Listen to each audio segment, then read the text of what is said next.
Estado epiléptico. ¿Qué cosa es el estado epiléptico? Ustedes ven acá una línea de tiempo, ¿no? 0, 5, 5:30 y la flechita, o sea, continuará. 0 es cuando obviamente está en inicio, en el 5 y en el 30, y la E nos dicta que se denominan tiempo 1 y tiempo 2. Entonces, no sé si este cuadro les impide, lo voy a poner para acá. Miren este cuadro de acá arriba. El T1 y el T2 también ha sido preguntado. Debemos tener bien clarito qué cosa es el T1 y qué cosa es el T2. Y el ejemplo de 5 y 30, 5 minutos y 30 minutos, se basa en la crisis más frecuente, que es la crisis clónica generalizada, ¿no? La crisis más frecuente. T1 es el tiempo en el cual ya debería iniciarse benzodiazepinas, que es la primera línea, ¿no? Entonces la pregunta es, ¿en qué tiempo? Este es el T0, por si acaso. ¿En qué tiempo se inicia la primera línea? ¿T0, T1 o T2? La respuesta es T1, o sea, a los 5 minutos. ¿Y qué cosa es el T2? Si después de este T1, o sea, a los 5 minutos, yo le di benzodiazepinas y ese paciente siguió con crisis. Siguió con una sola crisis muy prolongada, hasta 30 minutos, media hora, o hizo varias crisis chiquitas, pero sin recuperación de la conciencia entre ellas. ¿De acuerdo? Si este paciente no cede con la primera línea, obviamente no es que me voy a quedar con la benzodiazepina mirándolo, controlando mi reloj hasta que cumpla 30 y decir, ya está en T2. ¿Por qué? Porque en T2 ya aparecen las secuelas. No. A partir de este momento en que el paciente probablemente no cumpla la crisis y llegue acá, hay una serie de pasos que los vamos a ver en las siguientes diapositivas. Porque la primera línea son benzodiazepinas, pero hay una segunda línea, hay una tercera línea. Entonces, de esas líneas farmacológicas que se siguen para queremos evitar a toda costa que ese paciente llegue a T2, la que siempre les van a preguntar es la primera línea. Sobre todo, dosis. Sí, tenemos que aprender la dosis. La dosis en la vía oral, cuál es la dosis máxima, cuál es la dosis de impregnación. Ya si ustedes quieren ser machacones, los tiempos de vida media de los fármacos. Eso no lo he considerado, pero sí me interesa que aprendan las dosis, sobre todo. Dosis para ustedes. Dosis de benzodiazepina, primera línea, eso es de cajón, ¿ya? Entonces el T1 es el T0 es a los 0 minutos. El T1 es a los 5 minutos y el T2 es a los 30 minutos. Pregunta, ¿en qué T aparecen las secuelas? T2 a los 30. ¿En qué T se aplica la primera línea? T1 a los 5, listo. Ahora, lo mismo, ese ejemplo que hemos dado es para crisis tónico-clónicas generalizadas, pero lo mismo tenemos para focales y para estados epilépticos no convulsivos, ¿ok? Focal es aquella que expliqué al inicio que solamente se da de un lado del cuerpo. ¿Y por qué se da de un solo lado del cuerpo? Porque solamente esa descompensación entre excitación e inhibición se da en un hemisferio. En cambio, si es generalizada, se activan los dos hemisferios al mismo tiempo. Los tiempos de estado epiléptico para las crisis focales cambian. En lugar de ser a los 5 y a los 30, son a los 10 y a los 60. Ajá, acá está el cuadro. A los 10 minutos y a los 60 minutos. Y si es un estado epiléptico no convulsivo, ¿cuál es el ejemplo más típico? Muy bien, atenta la doctora, crisis de ausencia. El T1 es a los 10 a 15 minutos y el T2 es desconocido. ¿Ya? Esto es mucho menos preguntado, me interesa sobre todo que aprendan el T0, T1 y T2 de las crisis generalizadas, ¿ya? Ahora, ¿cuáles son las causas de estado epiléptico, ¿verdad? Son un montón. Las hemos clasificado de acuerdo a la fisiopatología en infecciosas. ¿Por qué infecciosas a la cabeza? Porque la causa más prevalente de epilepsia en el Perú, así a secas, es infecciosa. ¿Alguien sabe cuál es esa infección? Sí, ¿cuál es? ¿Cuál? ¿H1N1? No. ¿Otra? Sífilis, no. Es una parasitosis. ¿Cuál es el peor parásito del sistema nervioso central? ¿Cuál? Neurocisticercosis. Así es. La neurocisticercosis. La neurocisticercosis es la primera causa de infección. Por eso ustedes, chicos, cuando escuchen por ahí una charla de casualidad, no sé, les interesa. Nosotros tenemos la que es una sociedad, ¿no? Igual que todas las especialidades, la Sociedad Peruana de Neurología, que dicta charlas gratuitas todos los miércoles, online. O sea, por ahí si alguien ve un tema que le llama la atención, dirigido para estudiantes, dirigido para residentes, hay otras que son dirigidas para especialistas, ¿no? Como que el nivel cambia un poquito, pero hay varias oportunidades para aquellos que les interesa, por ejemplo, profundizar un tema de epilepsia. Hay varias charlas, y en todas las charlas de epilepsia, el primer mensaje es, la causa más frecuente de epilepsia en el Perú es infecciosa. Es altamente prevalente. ¿Por qué? Porque somos lamentablemente un país de tercer mundo. Entonces, no hay mucha prevención, no hay mucha higiene, y la cisticercosis sigue siendo una causa importante, ¿ya? Por eso es que está en la cabeza. Tenemos meningitis, tenemos encefalitis, por priones. Las enfermedades por priones, ¿cómo se llama? Canibalismo. Su nombre es encefalopatía espongiforme bovina o enfermedad de Creutzfeldt-Jakob. Muy bien. Listo. Algo chiquito, porque siempre cuento mis ejemplos de vida, mis traumas. Cuando yo era R1, les cuento que mi primer paciente de R1 fue una enfermedad de Creutzfeldt-Jakob, ¿no? Que muchos, a veces los residentes pasan los años y no la ven, porque no es frecuente en el Perú. Pero yo tuve la fortuna de que mi primer paciente de R1 sea un paciente con enfermedad de Creutzfeldt-Jakob, era un paciente procedente de Piura. Su hermana había tenido lo mismo, su tío materno había tenido lo mismo, el hermano del tío, o sea, el otro tío había tenido lo mismo, y nadie sabía qué estaba pasando. Se hospitalizó como una enfermedad de motoneurona porque tenía síntomas inespecíficos y su deterioro cognitivo fue pero rápido. 3 semanas el paciente estaba bastante mal. Se le hizo la punción lumbar y se aisló una proteína anormal, y bueno, ese paciente no tuvo un desenlace muy venidero. Entonces, esa es una encefalopatía por priones, enfermedad por Creutzfeldt-Jakob en el Perú existe, es real. En segundo lugar, tenemos las autoinmunes cada vez más frecuentes. Este diagnóstico de enfermedad de Rasmussen lo vi por primera vez en la rotación del Hospital del Niño, un paciente chiclayano, igual que yo, Rasmussen. Encefalitis diseminada subaguda, frecuente en pacientes inmunodeprimidos, por ejemplo, en pacientes con VIH, síndromes paraneoplásicos. Esto es súper frecuente, cada vez más frecuente, la encefalitis autoinmune por NMDA, presente en mujeres jóvenes, en edad fértil. ¿Y por qué se llama paraneoplásico? Porque está acompañada casi siempre de un tumor, que es el tumor de ovario. ¿De acuerdo? Entonces, estamos mencionando las características más importantes de las causas más prevalentes. Estructurales, lesiones vasculares, edad, neonato, infante, adolescente, adulto joven o adulto mayor. Adulto mayor.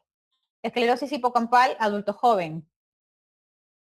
Malformaciones del desarrollo cortical, eso lamentablemente no se sabe hasta que debutas, ¿no? Neoplasias, bueno, eso le puede suceder a cualquiera. Metabólicas, deficiencias enzimáticas, eso también vi en el Hospital del Niño. Deficiencias enzimáticas por encima, o sea, las enzimas son proteínas, ¿no? Estos pacientitos tienen alteraciones metabólicas que impiden que todo su ciclo de metabolismo de carbohidratos, de ATP, de proteínas, ¿no? De eso que estudiamos en biología molecular, no se cumpla de manera correcta, y esos pacientes tienen crisis epilépticas. Desórdenes de la creatinina, deficiencia de glutamato, cromosómicos, esto está en un solo paquete, ¿no? Acá está el nombre, genéticas. Entonces, de todas, 1, 2, 3, 4, 5 causas a la cabeza, ustedes ya saben, infecciosas. En segundo lugar, autoinmunes, sobre todo NMDA, mujeres jóvenes con teratoma ovárico, ¿ya? Estos pacientes, unas palabras de la NMDA para que no quede solamente en siglas, son pacientes que ya hemos dicho que son mujeres jóvenes en edad fértil que inician con trastornos de conducta, por ejemplo, ¿no? También es en varones, ¿ah? Pero he dicho más frecuente en mujeres. Por ejemplo, eh, tuve un paciente hace unos 2 años más o menos, un joven, un varón, que era estudiante de medicina, estudiaba en Huacho, ¿ya? Y este chico, muy estudioso, muy académico, vivía con los papás. De pronto, en la noche, mientras miraba tele con su mamá y su papá, empezó a sacarse la ropa. Se sacaba la ropa, se quedaba en ropa interior y le decían, ¿qué te pasa? O sea, ¿qué tienes? ¿Quieres bañar? ¿Tienes calor? Y tú que me hablas así, o tú que me miras, se tornó grosero, como frontalizado, ¿no? Y empezó con fiebres. Bueno, lo trataron ahí en casa nada más porque pensaban que la fiebre le estaba haciendo delirar. Ha pasado así como 1 o 2 semanas este joven, y de pronto empezó a hablar unas cosas ya inapropiadas a su mamá, ¿no? A quien le tenía tanto respeto, porque era un chico, pues un estudiante, así como usted, como yo en algún momento. En lugar de ir a la universidad, ya no quería levantarse, y ni siquiera tenía malas notas, ¿no? No es que estaba peleado o algo, tenía esa enamorada que tampoco sabía qué estaba pasando porque no se habían peleado. Y le empezó a decir a la mamá cosas, ¿no? Como, yo no voy a la universidad, lo que tú me das yo no lo uso para esto, yo me estoy yendo a otro lado con otras personas, entonces como que todo se salió de cuadro. Lo llevan a la emergencia porque empezó con mucho dolor de cabeza. llevan a la emergencia de otro centro, que no es el centro donde yo trabajo, y le dicen, no, ¿qué es la fiebre? Fiebre de origen central, bueno, le dan, baja la fiebre, pero él seguía, ¿no? Cada vez más raro, esos comportamientos, y en la casa hace una crisis epiléptica. Cuando hace la primera crisis, lo llevan otra vez a la emergencia, no, lo llevan a la consulta y esa consulta es mía. O sea, yo lo recibo como en segunda intención. Ya había pasado por otro neurólogo. Entonces, cuando yo recibo a este chico, estudiante de medicina, me preocupa, en primer lugar, porque era estudiante de medicina. Y dos, porque los papás estaban aterrados, ¿no? Incluso yo no lo podía examinar porque en la consulta se paró en la silla.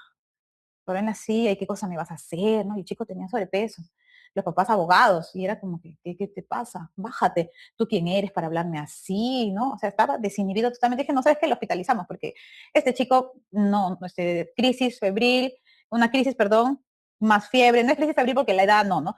Una crisis epiléptica, fiebre, trastorno de conducta muy marcado, desinhibición. Y era varón, era raro, porque yo he dicho mujeres, ¿no? Con teratoma ovárico. Entonces, lo hospitalizamos, lo sedamos, le hicimos la punción lumbar, bien difícil porque este chico pesaba 120 y tantos kilos. Bien difícil esa punción, primer intento no salió, segundo intento, lo hicimos con guía ecográfica, anestesio, ya, salió el líquido, sorpresa, encefalitis NMDA. Una encefalitis NMDA en un varón, poco frecuente, pero diagnosticada. A la UCI de frente, a la UCI le dimos tratamiento, el paciente mejoró, en 3 semanas obviamente perdió las clases y todo, pero ya cuando él reacciona y despierta, ya ceden las crisis, ¿no? Queda con secuelas que son alucinaciones visuales, distimia, delusiones. Las encefalitis autoinmunes tienen mucha patología psiquiátrica de secuela, no más que déficit motor, eso es mucha patología psiquiátrica y con tratamiento antiepiléptico, ¿no? Entonces es una historia delicada. Y el tumor, doctora, pero en NMDA usted ha dicho tumor de ovario en las chicas y en los varones, a él no le encontramos un tumor. Se busca siempre del pulmón, no encontramos en él, ¿ya? Entonces hasta ahora él está en controles cada 4 meses con nosotros, ¿de acuerdo? Búsqueda de tumores. Listo. La última paciente de encefalitis autoinmune la hemos tenido de alta en enero de este año. La teníamos desde septiembre, octubre, noviembre, diciembre, enero, y la hemos visto salir de alta perfecta. Y así un caso muy excepcional porque no tenía ni una sola secuela, por ahí un poquito de distimia, nada más, 18 añitos. Y este otro joven tenía 23, 24 por ahí, ¿no? Ya, siguiente. Entonces, lo que les comentaba sobre qué cosa pasa en el estado epiléptico. Esa es la fisiopatología del estado epiléptico. Entonces, esto es una escalera, no es como una cascada. Empieza en los primeros milisegundos a segundos, de segundos a minutos, minutos a hora, y ya lo que es mucho más tardío, de días a semanas. Entonces, ¿qué cosa sucede en los primeros milisegundos? Se da una fosforilación anormal, ¿no? Esto es anormal de proteínas.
Apertura y cierre de los canales iónicos, correcto, porque si estos canales iónicos estuvieran de una manera ordenada, desordenada o caótica, ¿no? No sucedería este desbalance. Y la liberación de los neurotransmisores. Los excitadores, como el glutamato, se elevan y los inhibidores, como el GABA, se reducen. Se reduce el control y se aumenta el descontrol. Entonces, esa balanza se va al tacho, esa balanza biológica. ¿No? ¿Ustedes han escuchado el término alteras mi homeostasis? No. Y no, ¿no? Cuando están banqueando, están recibiendo su cajuda ahí tranquilo y reciben el mensaje del tóxico o la tóxica. Entonces, no, esa gente altera la homeostasis. Ellos son los GABA de tu cerebro. Tienes que eliminarlos de tu vida, sí. No te suma, te resta. Entonces, para eso es esta clase, para que aprendan a eliminar a la inhibición. ¿Ya? Ellas o ellos, ¿ah? Porque hay de todo. Yo no soy feminista. Entonces, segundos a minutos. ¿Qué pasa ahí? Acá está principalmente el término del tráfico alterado. O sea, en los primeros milisegundos a segundos inicia el desbalance, pero el caos total se da en los segundos a minutos. O sea, esta es la etapa 1 o step 1. Step es con S. Este es el step 2. Este es el step 3. Este es el step 4, por si acaso. El GABA, que es inhibidor, baja, ya sabemos, ¿no? Y que aumentan los excitadores. El AMPA y el NMDA. El NMDA es el ejemplo que les he dado con mucho detalle de mi paciente Byron, estudiante de medicina, de Guacho. En los siguientes minutos a horas, ya empieza a participar esta sustancia, sustancia P, y se da el reemplazamiento, dice, no, que es el reemplazo nada más, ¿no? Reemplazo insuficiente de neurotransmisores. Entonces acá, esto que está en el cuadrito de la derecha no es parte de la fisiopatología secuencial, pero lo he colocado porque esto lo aprendimos en un curso que en ese momento, cuando estaba haciendo estas diapositivas, nos dieron, ¿no? Esta información muy rica y muy importante. Generalmente, las crisis generalizadas, o sea, las más frecuentes, las tonicoclónicas, las llamadas convulsiones, tienen mucho que ver con canalopatías. Y generalmente las crisis focales, las que son de un lado del cuerpo, que no alteran la conciencia, tienen que ver con trastornos glía neuronal. Son dos cosas diferentes. Canalopatías, canales de sodio, canales de calcio que están en el cuerpo, ¿no? En el borde de la célula. ¿Y los trastornos glía neuronal serán canalopatías o serán trastornos sinápticos? Sinápticos, son dos cosas distintas. Entonces, por ahí esa información rica les puede ayudar a marcar una opción correcta o no. Si el trastorno es generalmente en los canales de sodio, ustedes van a pensar que es una crisis focal o generalizada. Generalizada. Y si el trastorno que se describe es en sinapsis de la glía, que son las células de sostén alrededor con la neurona, serán focales. ¿Ok? Por eso lo agregué ahí. Y pues ya lo que es el step 4, que son de días a semanas, hace referencia a la expresión genética, a la metilación del ADN anormal y perpetuada. ¿Qué significa eso? Y la regulación del microARN. Eso se llama conversión de un cerebro sano a un cerebro epileptiforme. Si un paciente por primera vez tiene una crisis, hemos dicho que eso no es epilepsia. No es epilepsia, eso está claro. Pero si ese paciente sigue teniendo crisis, ¿no? A los 6 meses, a los 12, a los 18, ¿ustedes creen que ese cerebro, un año y medio después, es igual al que tuvo la primera crisis? Nada. No.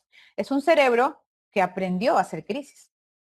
Todos podemos tener un cerebro normal y basta que yo tenga una crisis y lamentablemente la repita, ese proceso se llama conversión a un cerebro epileptiforme. O sea, un cerebro sano puede cambiar a lo largo del tiempo por el número de crisis, sí. Y no es que necesariamente se mueren las neuronas y eso se explica, no.